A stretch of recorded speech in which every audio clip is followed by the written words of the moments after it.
महाभारत सुनिए। प्रजा के अभ्युदय के लिए राजा की आवश्यकता का निरूपण तथा इस विषय में बृहस्पति और राजा वसुमना के संवाद का उल्लेख की कथा कहूँगा। भक्तगणों, आप इस चैनल को लाइक करें, सब्सक्राइब करें, आपका कल्याण होगा। और कथा सुनिए। राजा युधिष्ठिर ने कहा, पितामह, आपने चारों आश्रमों और चारों वर्णों के धर्म कहे, अब आप मुझे राष्ट्र का प्रधान कर्तव्य सुनाइए। विष्णु जी ने कहा, राजा का अभिषेक करना यह राष्ट्र का प्रधान कर्तव्य है, क्योंकि स्वामी और सेना से शून्य राज्य को लुटेरे नष्ट कर देते हैं। जिस देश में कोई राजा नहीं होता उसमें धर्म की भी स्थिति नहीं रहती। वहां लोग आपस में एक दूसरे को खाने लगते हैं। ऐसी राजहीन स्थिति को धिक्कार है। अराजक देश में रहना मैं किसी के लिए अच्छा नहीं समझता। यदि उस पर कोई राज्य लोलुप प्रबल शत्रु आक्रमण कर दे तो यही अच्छा है कि आगे बढ़कर उसका स्वागत किया जाए, क्योंकि लोक में अराजकता से बढ़कर कोई भी पाप नहीं है। अथवा जिन्हें उन्नति की इच्छा हो तो उन्हें सर्वदा अपने देश पर कोई राजा बनाए रखना चाहिए। जिस देश में कोई राजा नहीं होता वहां के लोग धन या स्त्री का भी सुख नहीं भोग सकते।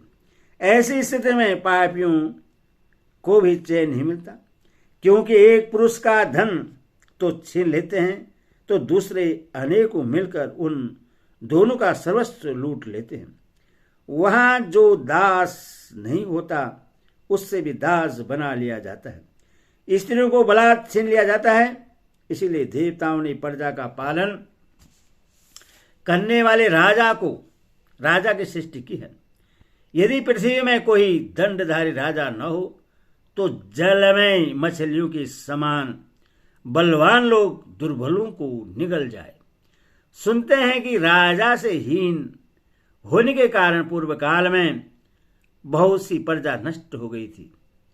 तब वह दुखित होकर ब्रह्मा जी के पास गई और उनसे कहने लगी, भगवान, राजा के बिना तो हम लोग नष्ट हो जाएंगे, आप हमें कोई राजा दीजिए। तब ब्रह्मा जी ने मनु को आज्ञा दी, किंतु मनु ने राज्य का भार लेना स्वीकार नहीं किया। वे कहने लगे, मैं पाप से बहुत डरता हूं। राज्य करना बड़ा कठिन काम है, विशेषतः मनुष्यों में तो यह और भी कठिन हो जाता है, क्योंकि उनका आचरण सर्वदा असत्यपूर्ण होता है। तब ब्रह्मा जी बोले, तुम इस बात से मत डरो, पाप तो करने वाले को ही लगेगा। तुम बड़े बलवान और प्रतापी राजा होगे, कोई भी तुम्हें दबा न सकेगा और तुम्हारे कारण हम सभी को सुख प्राप्त होगा। तुमसे सुरक्षित रहकर प्रजा जो धर्म करेगी उसका चतुर्थांश तुम्हें मिलेगा। उस धर्म के प्रभाव से तुम हमारा भी पोषण कर सकोगे। अब तुम विजय के लिए निकलो और शत्रुओं का मान मर्दन करो, तुम्हें सर्वदा विजय प्राप्त हो। ब्रह्मा जी की यह आज्ञा पाकर मनु महाराज बड़ी भारी सेना लेकर विजय के लिए निकले। उनकी मेहनता को देखकर सभी लोग दंग रह गए और धर्म कर्म में मन लगाने लगे। इस प्रकार मनु जी ने सर्वत्र घूम घूम कर पापियों का दमन किया और प्रजा को अपने कर्मों में नियुक्त कर दिया। अथवा जिस मनुष्य को ऐश्वर्य की इच्छा हो उससे सबसे पहले प्रजा पर अनुग्रह करने के लिए कोई राजा नियुक्त करना चाहिए और उससे नृत्य करते बड़ी भक्ति से नमस्कार करना चाहिए। इस लोक में जिसका अपने लोग आदर करते हैं उसे दूसरे लोग भी मानते हैं, और जिसका स्वजनों के द्वारा तिरस्कार होता है वह दूसरों की दृष्टि में भी गिर जाता है।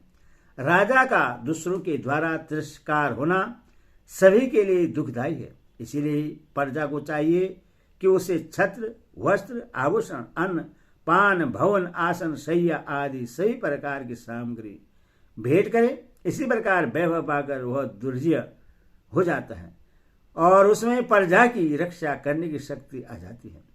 राजा युधिष्ठिर ने पूछा, दादाजी, ब्राह्मण लोग राजा को देवरूप क्यों बताते हैं? कृपा करके मुझे इसका रहस्य सुनाइए। भीष्म जी बोले, युधिष्ठिर, यही बात राजा वसुमना ने बृहस्पति से पूछी थी। तब बृहस्पति जी ने उससे कहा, राजन, लोक में जो धर्म देखा जाता है उसका मूल कारण राजा ही है। राजा से डरने के कारण ही प्रजा आपस में एक दूसरे को नहीं खाती। जब प्रजा मर्यादा को छोड़ने लगती है और लोभ के वशीभूत हो जाती है तो राजा ही धर्म के द्वारा उसमें शांति स्थापित करता है। यदि राजा न हो तो थोड़े जल में रहने वाली मछलियों और वन में रहने वाले पक्षियों के समान प्रजा भी आपस में लड़ झगड़ कर बात ही बात में नष्ट हो जाए। तब तो बलवान लोग निर्बलों की बहु बेटियों को छीन लें और यदि वे सीधे साधे न हो तो उनके प्राणों के ग्राहक बन जाए। मनुष्य के पास जो वाहन, वस्त्र, अलंकार और तरह तरह के रत्न हो उन्हें पापी लोग लूट ले। यदि राजा रक्षा न करे तो धर्मात्माओं की तरह का शस्त्राघात सहना पड़े। अधर्म का ही प्रचार होने लगे। पापी लोग माता, पिता, वृद्ध, आचार्य, अतिथि और गुरुओं को भी दुख देने लगे। धनवानों को मौत और बंधन का कलेश भोगना पड़े। कोई मनुष्य किसी वस्तु पर अपना स्वस्थ न मान सके। लोग अकाल में ही काल के गाल में जाने लगे। देश में दस्युओं की ही प्रधानता हो जाए, खेती नष्ट हो जाए, व्यापार मिट्टी में मिल जाए, नीति और कर्मकांड का लोभ हो जाए, बड़ी बड़ी दक्षिणाओं वाले यज्ञ देखने को भी न मिले और न विवाह या समाज का ही कोई संगठन रहे। यदि राजा प्रजा का पालन न करे तो सारे संसार में त्रास फैल जाए, सबके हृदय डवाडोल हो जाए, सब और हाहाकार मच जाए और एक क्षण में ही इस सारे संसार का नाश हो जाए।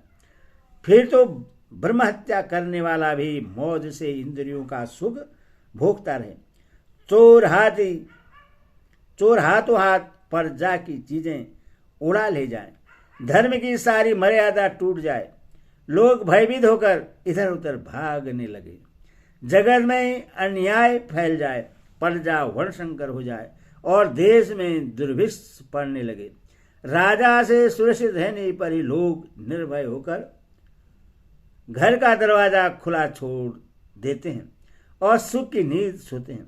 यदि धर्मनिष्ठ राजा युधिष्ठिर की रक्षा न करते तो लोगों को दूसरों के मुंह से कोई कड़वी बात सुनना भी संभव न होता। किसी की मार सहने की तो बात ही क्या है। यदि राजा की देख रेख रहती है तो स्त्रियां रास्ते में सब प्रकार के आभूषणों से विभूषित होकर बिना किसी पुरुष को साथ लिए बेखट के चली जाती है। लोग धर्म का ही आचरण करते हैं, आपस में किसी को कष्ट नहीं पहुंचाते, तीनों वर्ण तरह तरह के यज्ञों का अनुष्ठान करते हैं और ध्यान देकर विद्याभ्यास करते हैं। इस जगत का पोषण खेती बाड़ी और व्यापार से ही होता है और इसका आधार यज्ञ आदि है। ये सब भी तभी ठीक ठीक निभते हैं जब राजा धर्म की रक्षा करता है। राजा के न रहने पर सब प्रकार से प्राणियों का भी नाश होने लगता है, उसके रहने पर ही सबकी रक्षा होती है। ऐसी स्थिति में भला राजा का सम्मान कौन न करेगा। जो पुरुष राजा का प्रिय और हित करता है उसके यह लोक और परलोक दोनों ही बन जाते हैं, और जो मन से भी राजा का हित चाहता है उससे यहाँ भी नष्ट होता है और मरने पर भी नरक का द्वार देखना पड़ता है। यह मनुष्य है ऐसा समझकर राजा का कभी अपमान नहीं करना चाहिए। वास्तव में तो यह मनुष्य रूप में कोई मान देवता ही विराजमान है। राजा समय समय पर अग्नि, सूर्य, मृत्यु, कुबेर और यम इन 5 देवताओं के रूप धारण करता है। जिस समय वह छद्मवेश धारण करके प्रजा को कष्ट पहुंचाने वाले दुष्ट पुरुषों को अपने उग्र तेज से दग्ध करता है, उस समय अग्नि रूप हो जाता है। और जब वह गुप्त रूपी नेत्र के द्वारा सब प्रजा की प्रवृत्ति को देखता है और उसके कल्याण का प्रयत्न करता है तो सूर्य हो जाता है।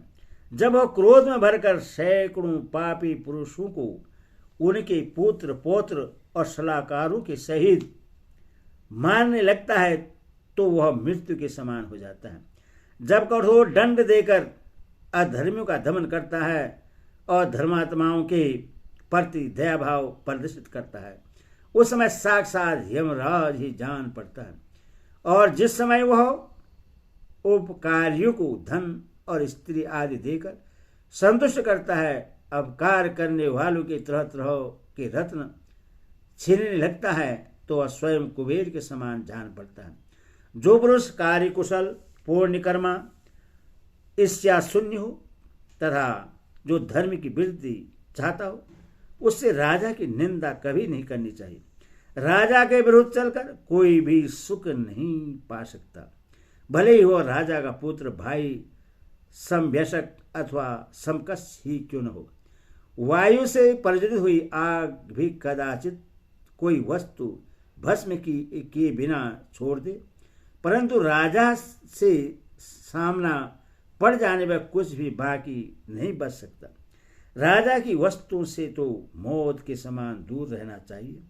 मृग जैसे मारक यंत्र को छूते ही मर जाता है, उसी प्रकार राज द्रव्य का स्पर्श करते ही मनुष्य के प्राण संकट में पड़ जाते हैं। इसीलिए बुद्धिमान पुरुषों को राजा की वस्तु की अपनी ही चीज की तरह रक्षा करनी चाहिए। अथवा जो पुरुष उन्नति चाहता हो, संयमी हो, जितेंद्रिय हो, मेधावी हो, विचार शक्ति रखता हो और चतुर हो, उसे सर्वदा राजा के ही पक्ष में रहना चाहिए। राजा को भी ऐसे मंत्री का अवश्य सत्कार करना चाहिए जो कृतज्ञ, बुद्धिमान, उदारशय, सुदृढ़ भक्त रखने वाला, जितेंद्र, धर्मनिष्ठ और सर्वदा नीति का अनुसरण करने वाला हो, जो अपने प्रति दृढ़ अनुराग रखता हो, बुद्धिमान हो, धर्मज्ञ हो, संयेंद्रिय, सूर्यवीर और उद्धार हो तथा और सबको रोकर अकेला आप ही सब काम करने को तैयार हो, ऐसा पुरुष राजा को अवश्य अपने पास रखना चाहिए। जिस प्रकार बुद्धि मनुष्य को निसंकोच कर देती है, उसी प्रकार राजा उससे विनयी बना सकता है। जो राजा से विरुद्ध है, उससे सुख कैसे मिल सकता है। राजा तो अपने शरणापन की ही सुखी करता है। राजा प्रजा के गौरवपूर्ण हृदय है तथा वही उसकी गति, प्रतिष्ठा और प्रधान सुख है। जो लोग उसका आश्रय लेते हैं वे पूरी तरह से यह लोक और परलोक को अपने अधीन कर लेते हैं। राजा भी दमन, सत्य और सौहार्द से पृथ्वी का शासन करता है तथा बड़े बड़े यज्ञों का अनुष्ठान करके सनातन स्वर्ग स्थान प्राप्त कर लेता है।